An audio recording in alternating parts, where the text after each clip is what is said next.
মই পৰামৰ্শ দিম যে যিমানেই অসুবিধা নহওক মানে ৰাইজক চাবই লাগিব তাক মামা বুলি মাতিবলৈ মোৰ ছোৱালী নাই যেতিয়া মামা ভাগিনৰ সম্বন্ধটো নাই কি ভগৱানৰ লীলা মোৰ নাই কিন্তু মোৰ আছে এতিয়া মোৰ সব নাতি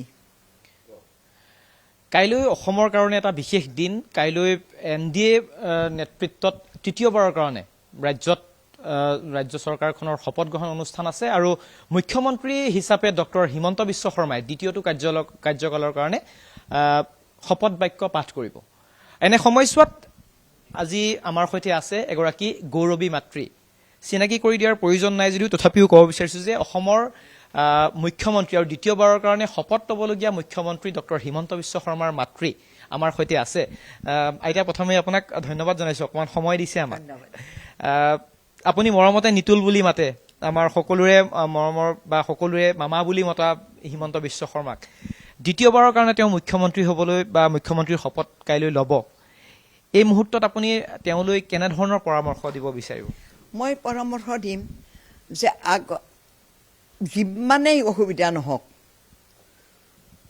মানে ৰাইজক চাবই লাগিব কাৰণ ব্যক্তিগত চিন্তাতকৈ বাহিৰৰ যেটো কামৰ চিন্তাটো বেছি কাৰণ ব্যক্তিগত ভাৱ মনত ৰাখিলে কাম নহব মানে সমূহীয়া স্বাৰ্থত নিজৰ জীৱন উৎসৰ্গিত কৰিব লাগিব মোৰ কথা হ'ল সেইটো কামেই আজি মই যি ধৰণে কষ্ট কৰি ল'ৰা ডাঙৰ কৰিলোঁ এই ফলটো মাক বাপকে লাখ লাখ কোটি কোটি টকাতকৈও মূল্যৱান মোক ধন সম্পত্তি নালাগে মোক লাগে নকলো আগতে কৈছোঁ অমৃতৰ সন্তান মানুহ কাৰণ ভগৱানে আমাক জন্ম দিছে ইয়াত বহি খাব শুবৰ কাৰণে নহয় আমাক কাম কৰিবলৈ দিছে কৰ্মই ধৰ্ম কৰ্মই শক্তি আৰে তোমাক মোৰ সৃষ্টি তৈয়াৰ কৰাৰ অৰ্থ কি হ'ল ভগৱানে কৈছে তোমালোকক মই যে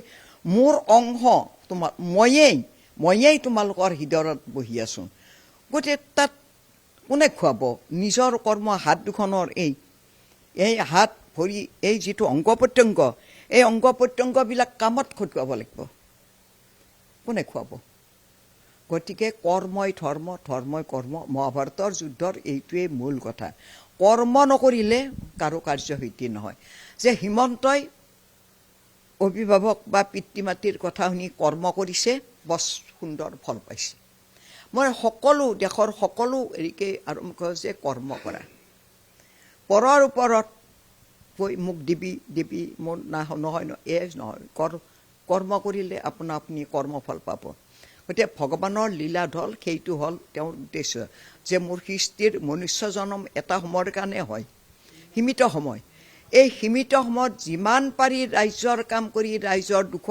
দুখী সুখী সকলোকে সমান জ্ঞান কৰি যাৰে মুখত হাঁহি বিৰিঙাব পাৰে অভাৱ দূৰ কৰি কষ্ট দূৰ কৰি যিমানখিনি দেহাৰে শক্তি অনুসাৰে কৰিব পাৰে তেতিয়াহে মানুহ সুখী হ'ব পাৰে মই ধনৰ পাহাৰ এখন গঢ়ি মই কেনেকৈ স্বৰ্গত দুৱাৰ পাম কেতিয়াও নাপাওঁ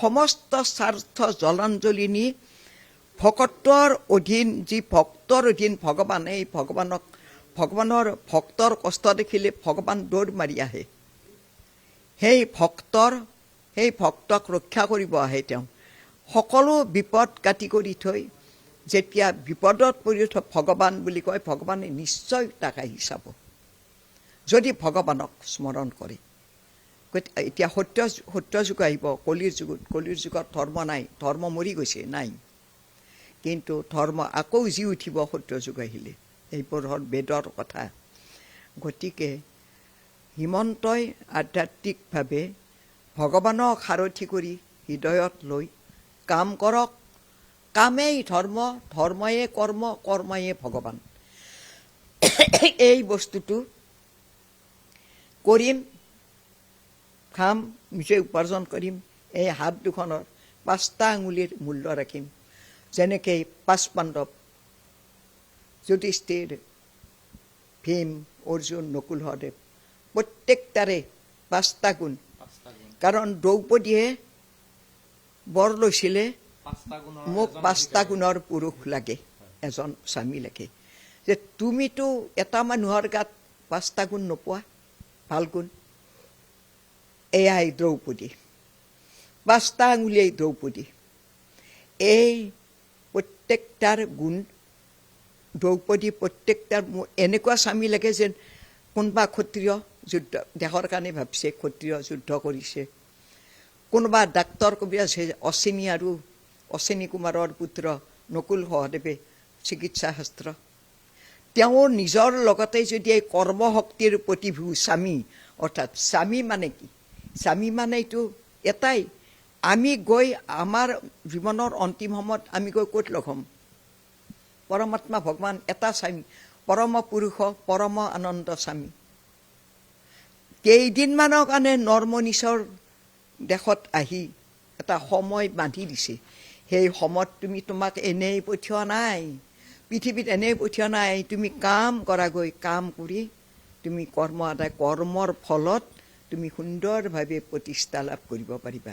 দেশৰ যদি কাম কৰে, দহৰ যদি কাম কৰে, সকলোকে যদি নিজৰ নিচিনা ভাবে, মোৰ ভাই, মোৰ দাদা, মোৰ মামা, মোৰ খুৰা, তেতিয়াহ'লে তাৰ নিশ্চয় ভৱিষ্যত উন্নতিৰ পথত আগবাঢ়িছে। আপোনাৰ ল'ৰা তথাপিও আজি সমগ্ৰ অসমতে সৰুৰে পৰা আমি সৰু যদি আপুনি কণমানিজনৰ পৰা একদম জ্যেষ্ঠজনলৈকে দেখা পাওঁ, সকলোৱে মামা মামা বুলি মাতে।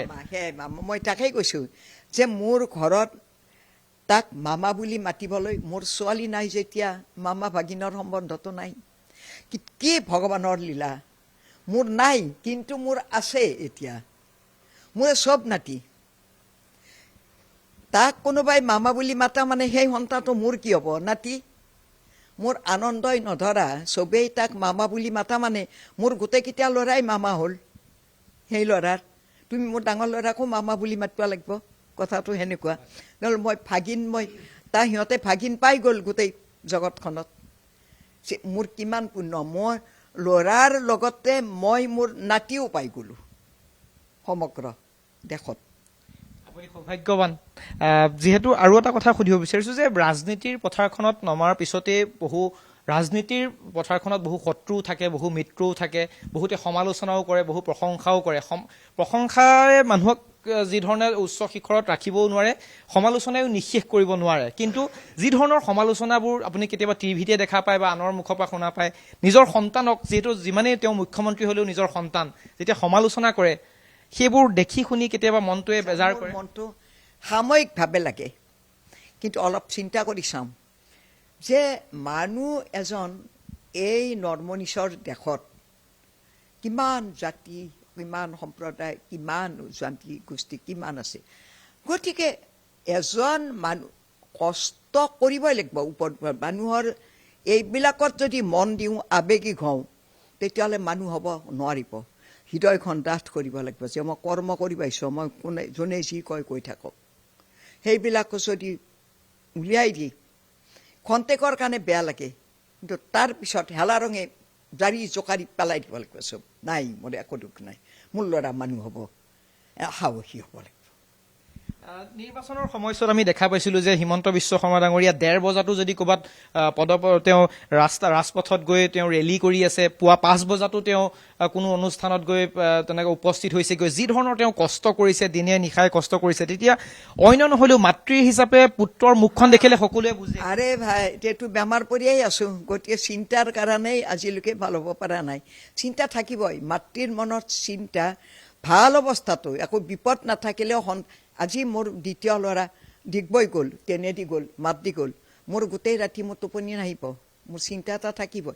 চিন্তা থাকিবই মাতৃৰ মনত, কিন্তু সেই চিন্তাটোক শুবৰ হে ভগৱান, তোমাৰাইতো চব, তোমাৰাইতো সৃষ্টি, তুমিয়েইতো দিছা, তুমি মোৰ আনন্দ কিমান দিনলৈ দিবা, কিমান দিবা, সেইটো চব তোমাৰ অধীন।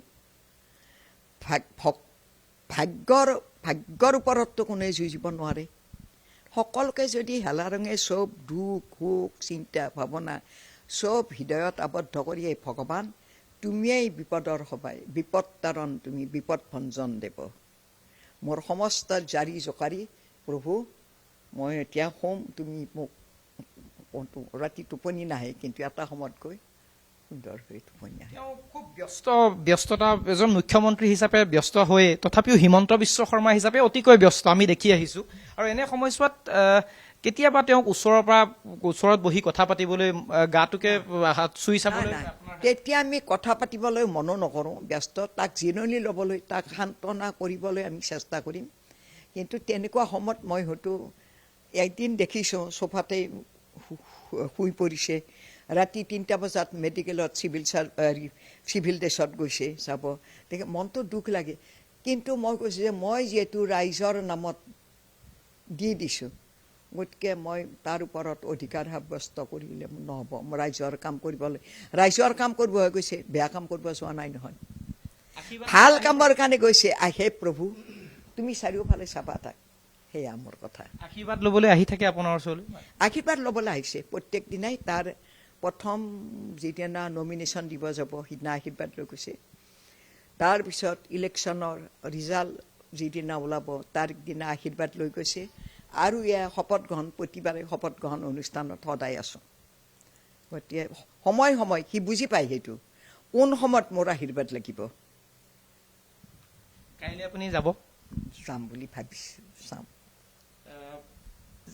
এগৰাকী গৌৰৱী মাতৃ, আৰু কাইলৈ দ্বিতীয়বাৰৰ কাৰণে মুখ্যমন্ত্ৰী হিমন্ত বিশ্ব শৰ্মাই শপত গ্ৰহণ কৰিব। আৰু এনে সময়ছোৱাত এগৰাকী গৌৰৱী মাতৃ হিচাপে পুত্ৰলৈ এটাই পৰামৰ্শ যে দেশৰ মংগলৰ কাৰণে, সমাজৰ মংগলৰ কাৰণে সদায় কাম কৰি যাওক।